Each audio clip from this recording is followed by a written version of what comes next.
Well, hello, my friend, how do you do? We hope you have a moment or two to listen to what we have to say to each and every one of you. It concerns our postal system. Our lifetime friends, as all of you know, they've never failed us through the years. Through driving rain, sleet or snow. But now they've got a problem. And what are they to do? The answer, my friend, is very simple. It's up to you to see them through.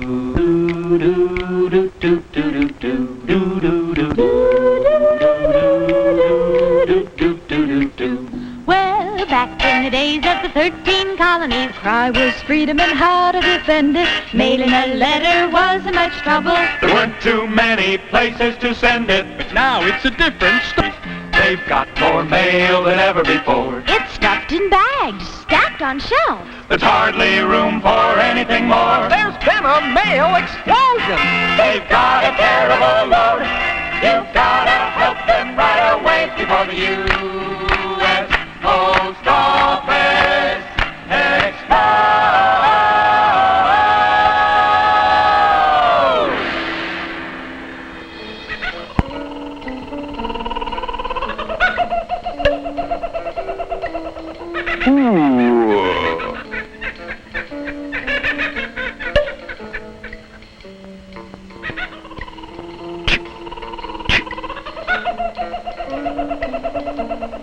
It wasn't so long ago that communication was a simple act. But the range of the human voice is limited. So, man's ingenuity found ways to bridge distance. He invented writing. And typographical errors. To carry messages across vast distances, man developed roads, highways, turnpikes, bunions, calluses, and a rare assortment of aching limbs. Yes, up until recently, communication remained a simple act. What matter if it took 2 weeks to go from New York to Atlanta, over a month to St. Louis? If the letter from Uncle Ben arrived a day or so later, nobody fussed. The times were tuned to wagon wheels, footpaths, and the puff of wind against sail. Distance was measured by weeks and months. Everything was a far time off. Then, slowly, the country got up steam.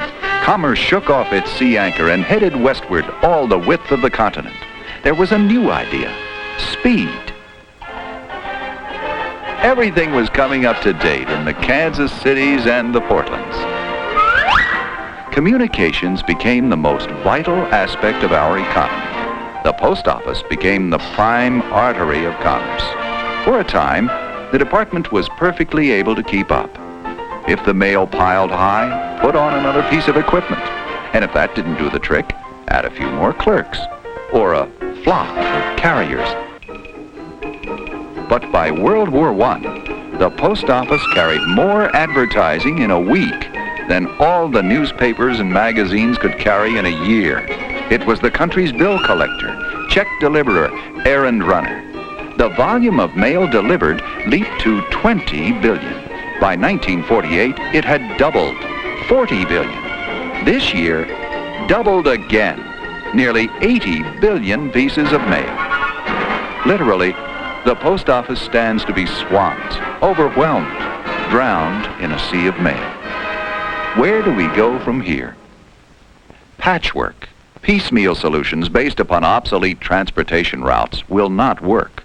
The answer has to be as new as the challenge is new.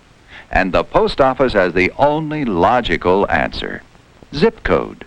Mail distribution via the straight line, always the shortest distance between two distant points. Zip code. 5 trailblazing numbers like this one launch every piece of mail with space-age speed and precision.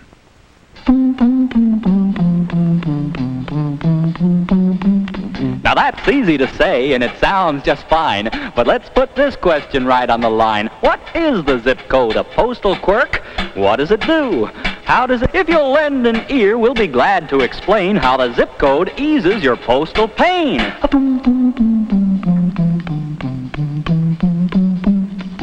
The first digit tells in which part of the nation your letter will find its destination. Since the country's divided into 10 big sections, each with a number to establish direction, your letter has even departed. We've already got it started.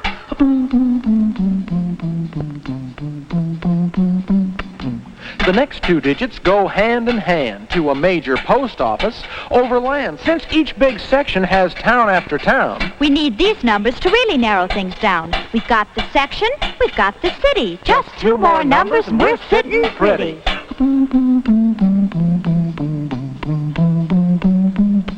These last two digits are really specific. They're your local post office number. Terrific! What a system. As you can plainly see, just 5 little numbers, quick as can be. But if you have a question or you have a doubt, if you're still not sure what the whole thing's about, just always remember, zip code defined Means city to city in one straight line. but don't take it from us. Don't take it from me. Try it yourself. You'll see. It's a better deal than you'll get from any other post office department. Yes, zip code is a better deal. Moving the mail in one straight line, straight as an arrow. And on Valentine's Day, it could be Cupid's arrow. The time before zip code.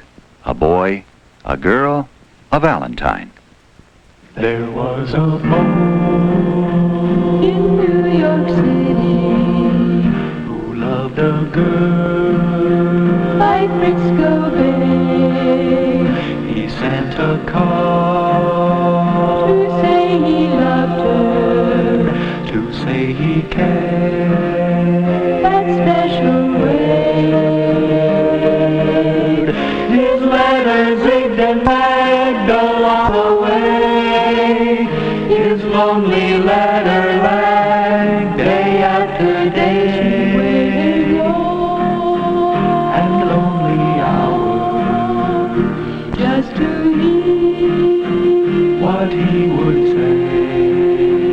But when his words were finally spoken, all her love had gone astray. On a sad, sad Valentine's Day.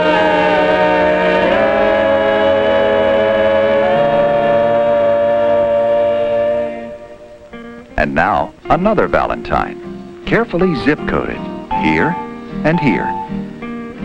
A different girl, still far away by Frisco Bay, but the same boy, a little older and a little wiser.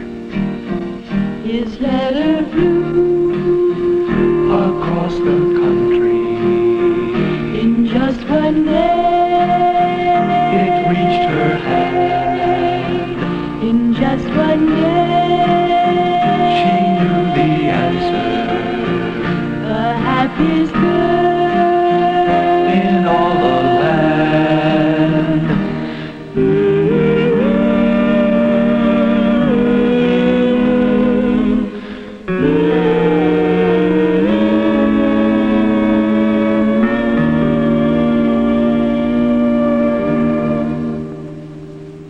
And those zip code numbers will help clear up 2 of the major problems that give the post office department fits. Seen? The dead letter office. Have you ever asked yourself this question? Why do postal clerks get indigestion? There are many reasons. I won't bother to list them. It's all the stamp glue we take into our systems. I guess that's as logical as a man could get. But that's not the reason for their stomach upset. It's from trying to read the American hand, illegibly written throughout the land. This letter will prove exactly what we've said. The name of the city simply can't be read. Oakdale. Oakfield. Oakhurst. Oak Park? Oakwood. Tuscaloosa. Tuscaloosa? Tuscaloosa? Now you see what we mean? If the writing's no good, this letter might as well be carved out of wood. And if you think bad handwriting is only hard on your eyes, just try this problem on for size. I got a letter here for somebody from Springfield. Springfield? I'm from Springfield, Massachusetts, and I'm telling you, pal, there's no place I'd rather be. I'm from Springfield, Pennsylvania, and there's been a mistake. This letter is apparently for me. I'm from Springfield, Arizona, and I want you to know I've been waiting for this letter since a weekend ago. Oh, what good does it do to send a letter my way when I'm from Springfield, USA? I have looked into this problem and I'm telling you boys, you're angry and you have a right to be. There are very many cities, identical names, and Springfield is not the least of these.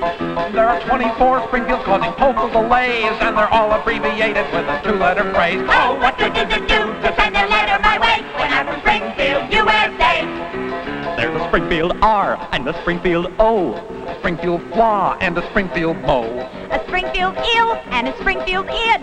A Springfield Chi and a Springfield Sid. There's a Springfield nib and a Springfield dog. There's a Springfield Nidge and a Springfield Pa. There's a Springfield or and 11 more if you really feel like keeping score. Oh, what good does it do to send a letter my way when I'm from Springfield, Massachusetts, Pennsylvania, Arizona, Springfield, USA? Zip code is bringing the mail explosion under control. It is as up-to-date as the computer, as timely as the fantastic zip code scanner, electronically reading zip codes and sorting the mail. It is a success. But to make zip code work, you must use it. Remember, you can put zip in your postal system. The Postmaster General of the United States, the Honorable Lawrence F. O'Brien. One way we can measure the success of our zip code program is by the number of foreign countries who send us their postal specialists to study our system and to determine how much of it is adaptable for their own purposes. They come because of a simple fact. Zip code works. It works for the post office. It works for all who use the mails. Small business, bulk mailers, or private citizens. To get any zip code numbers you may need, including your own, just call your local post office. You've heard what we've said. Keep it all in your head. There's no better way. You zip code every day. You know you gotta have a zip code on the envelope. A zip code so you won't just have to hope. A zip code morning, noon, and night, and everything will be alright. Well, you get faster service and a lower cost. fewer mistakes, no time ever lost. A lot less handling along the way. No damage for you to pay. You know you gotta have a zip code. Yeah, you're out beyond the code. A zip code. Yeah, oh, you won't have to know. A zip code. Yeah, you're morning, well down, and everything will be alright. Well, meet a fella called Mr. Zip. What he can do for you will really make you flip. So if you have any further postal demands, we're gonna leave you in his hands. You know you gotta have a zip code. Yeah, you have a zip code. Yeah, you gotta have a zip code. You're morning, well down, and everything will be alright. And now, my friend, We'll say so long. We Hogan, Our zip code song. we've told you everything we know. It's up to you to make zip code go. You know you gotta have a zip code. Yeah, you have a zip code. Yeah, you well down.